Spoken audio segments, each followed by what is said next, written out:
Hello friends, आप सभी का फिर से स्वागत है हमारे यूट्यूब चैनल रीडिंग माइंड्स पर। और आज हम डिस्कस करेंगे 30 जुलाई का करंट अफेयर्स। यदि आपको मेरा वीडियो अच्छा लगे तो प्लीज़ इसे लाइक, शेयर और सब्सक्राइब ज़रूर करिएगा। तो चलिए शुरू करते हैं आज का वीडियो। केंद्र सरकार ने जमा बीमा और ऋण गारंटी निगम विधेयक अर्थात deposit insurance and credit guarantee corporation bill 2021 में बीमित राशि बढ़ाकर कितनी कर दी है? तो यह है 5 लाख रुपए। आइए कुछ फैक्ट्स देख लेते हैं। केंद्रीय मंत्रिमंडल ने बीमित राशि को 1 लाख रुपए से बढ़ाकर 5 लाख रुपए करने का प्रस्ताव पास किया है। भारत में प्रस्तावित यह बीमित राशि कवर जमा खातों का 98.3% और जमा मूल्य का 50.9% होगा। भारत द्वारा दिया गया यह बीमित राशि कवर अंतर्राष्ट्रीय स्तर पर प्रदान किए जाने वाले कवर से अधिक है। बैंकों द्वारा 90 दिनों के भीतर अनिवार्य रूप से जमाकर्ताओं को 5 लाख रुपए की इंश्योर्ड राशि वापस करनी होगी। सभी कमर्शियल, सहकारी, ग्रामीण और भारत में कार्यरत विदेशी बैंकें भी इस नए बिल के दायरे में हैं।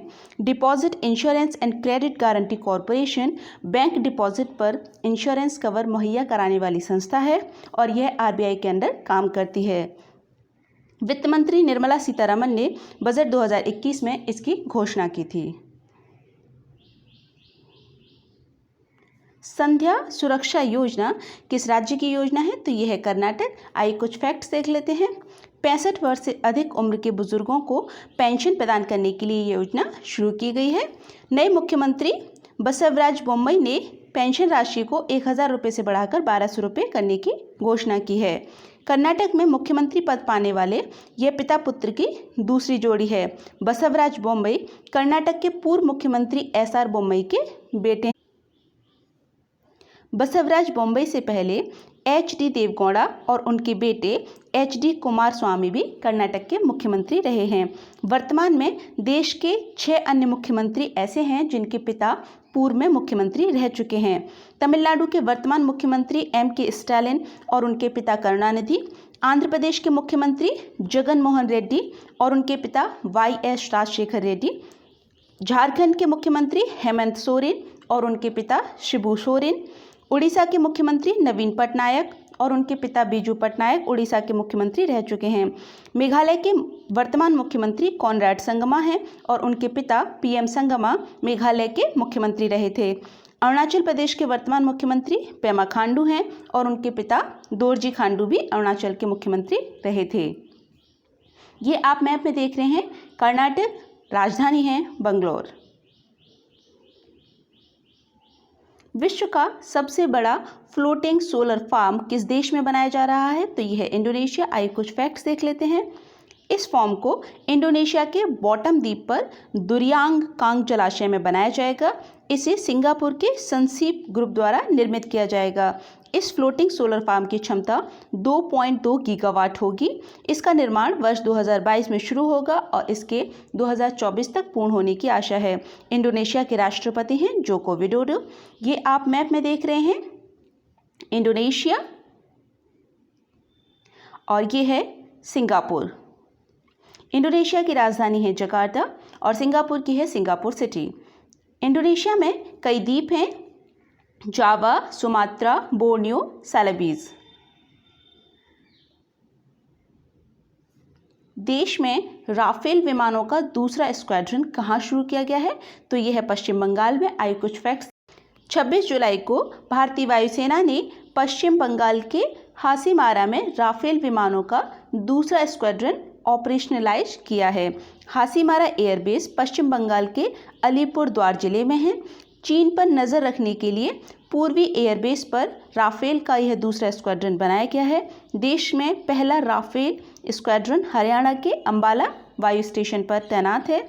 एक स्क्वाड्रन में विमानों की संख्या 18 होती है। भारत में वर्तमान में कुल 26 राफेल विमान हैं। कुल 36 राफेल विमानों की खरीद के लिए भारत और फ्रांस के मध्य वर्ष 2016 में समझौता हुआ था।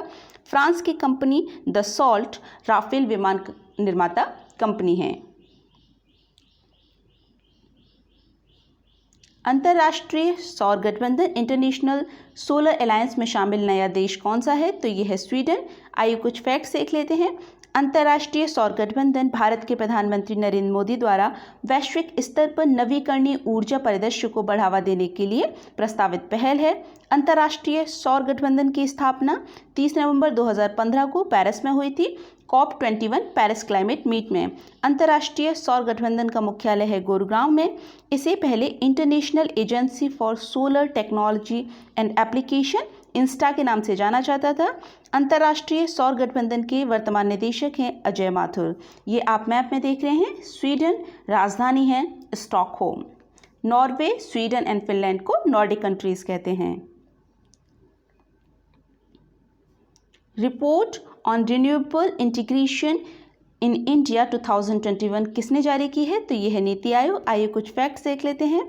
नीति आयोग और अंतर्राष्ट्रीय ऊर्जा एजेंसी द्वारा यह रिपोर्ट जारी की। इसमें यह रिपोर्ट नवीकरणीय ऊर्जा में अग्रणी राज्यों कर्नाटक, महाराष्ट्र और गुजरात के डेटा पर आधारित है। अंतर्राष्ट्रीय ऊर्जा एजेंसी की बात करें तो इसे वर्ष 1974 में स्थापित किया गया था OECD के फ्रेमवर्क के तहत। अंतर्राष्ट्रीय ऊर्जा एजेंसी का मुख्यालय है पेरिस, फ्रांस में। इसके सदस्य देश हैं 30 और इसके सहयोगी देश हैं 8। भारत ने वर्ष 2017 में सहयोगी देश के तौर पर इसमें शामिल हुआ था।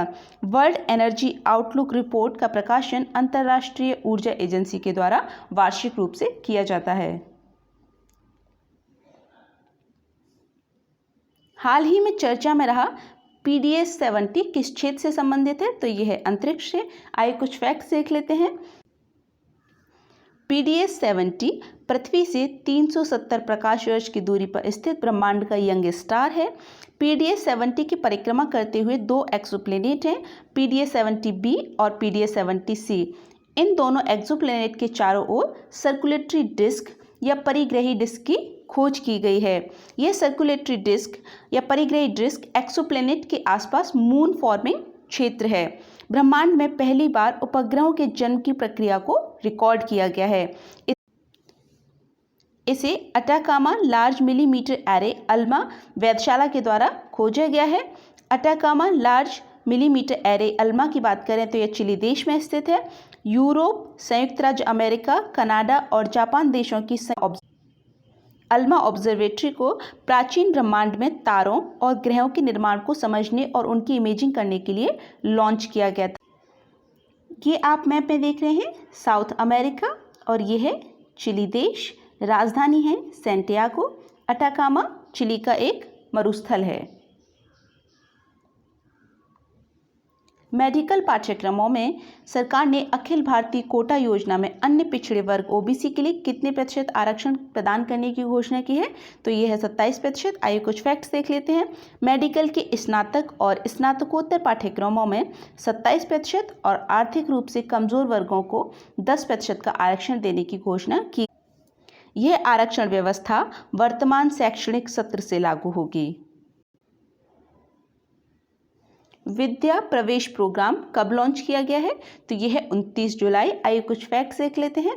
नई शिक्षा नीति 2020 के 1 साल पूरे होने के मौके पर इस विद्या प्रवेश प्रोग्राम को लॉन्च किया गया है।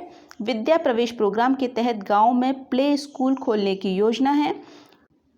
विद्या प्रवेश प्रोग्राम के तहत NCERT द्वारा बच्चों के लिए 3 माह का स्कूल प्रिपरेशन मॉड्यूल भी तैयार किया जाएगा।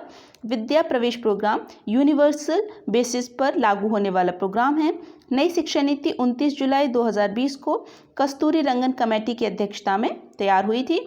इंजीनियरिंग की पढ़ाई अब तमिल, मराठा, बांग्ला समेत 5 भाषाओं में भी शुरू करने की घोषणा की गई है। AI फॉर ऑल प्रोग्राम हाल ही में किस मंत्रालय ने शुरू किया है? तो यह शिक्षा मंत्रालय। आर्टिफिशियल इंटेलिजेंस की बुनियादी समझ पैदा करने के उद्देश्य से आर्टिफिशियल फॉर ऑल पहल की शुरुआत की गई है। यह 4 घंटे का artificial intelligence micro learning programme है। इसे 2 भागों में विभाजित किया गया है। AI अवेयरनेस जो कि 1.5 घंटे का होगा और AI प्रिपरेशन जो कि 2.5 आवर्स का होगा। इसे केंद्रीय माध्यमिक शिक्षा बोर्ड CBSE, शिक्षा मंत्रालय और इंटेल इंडिया के संयुक्त प्रोग्राम के तौर पर शुरू किया गया है। यह 11 विभिन्न स्थानीय भाषाओं में उपलब्ध है। AI फॉर ऑल प्रोग्राम का लक्ष्य पहले 1 वर्ष में 1 मिलियन लोगों को जोड़ना है। Thanks for watching my video. यदि आपको मेरा वीडियो अच्छा लगे तो प्लीज़ इसे लाइक, शेयर और सब्सक्राइब ज़रूर करिएगा। मिलते हैं नेक्स्ट वीडियो में।